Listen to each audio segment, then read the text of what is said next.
శివాయ నమశివాయ. అమ్మవారి ఇంకొక విశిష్టమైన స్వరూపం కాత్యాయని స్వరూపం. చేతిలో అమ్మవారు చంద్రహాస ఖడ్గాన్ని ధరించి మీద ఎక్కి దర్శనమిస్తారు కాత్యాయని దేవి.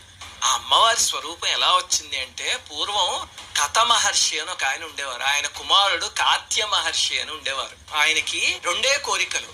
అమ్మవారు తన కూతురుగా పుట్టాలి, మోక్షాన్ని పొందాలి. అవి రెండే కోరికలు. అసలు గుర్తుపెట్టుకోండి, ఇవి రెండు కాదు, ఒకే కోరిక. ఎందుకంటే అమ్మవారే కూతురు కింద పుడితే ఇంక మళ్ళీ జన్మ ఉంటుందా? మొదటిదే జరిగితే రెండోది ఎలాగూ జరుగుతుంది.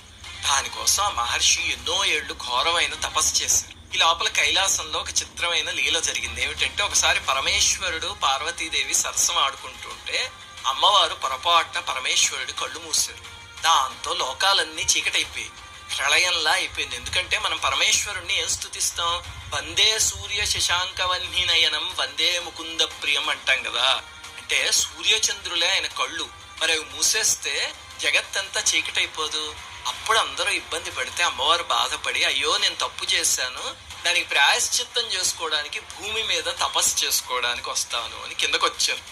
మీకు ఈ కథ గతంలో కాంచీపురం, అరుణాచలం ఇలాంటి చాలా స్థల పురాణాలు చెప్తూ ఈ కథ చెప్పాను కదా. అయితే అలా కిందకి వెళ్లే ముందు పరమేశ్వరుడు ఒక మాట అన్నారు. ఏమిటంటే, దేవి నువ్వు కుమార్తె కింద కావాలని అక్కడ కాత్య మహర్షి ఘోరమైన తపస్సు చేస్తున్నాడు.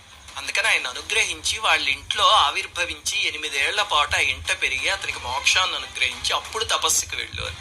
అప్పుడు అమ్మవారు ఆయన ఆశ్రమంలో శిశువు కింద ప్రత్యక్షమయ్యారు. ఆయన తపశ్శక్తితో వచ్చింది అమ్మవారే అని కనిపెట్టి పొంగిపోయి ఎంతో ప్రేమగా 8 సంవత్సరాల పాటు పెంచుకున్నారు. ఆయన కాత్య మహర్షి కాబట్టి ఆ తల్లి కాత్యాయని అయింది. ఆయన వద్ద పెరిగి చివరికి ఆయనకి మోక్షాన్ని ఇచ్చేసి అమ్మవారు తపస్సుకు వెళ్ళిపోయారు. అందుకే ఈ అమ్మవారినే లలితా సహస్రనామంలో కాత్యాయని కాలహంత్రి కమలాక్ష నిషేవిత అని కీర్తిస్తారు. గోపికలు ఈ తల్లిని ఆరాధించే శ్రీకృష్ణ పరమాత్ముడి సాంగత్యాన్ని పొందారు. ఈ తల్లిని ఆరాధిస్తే వివాహం కాని వాళ్ళకి వివాహం అవుతుంది.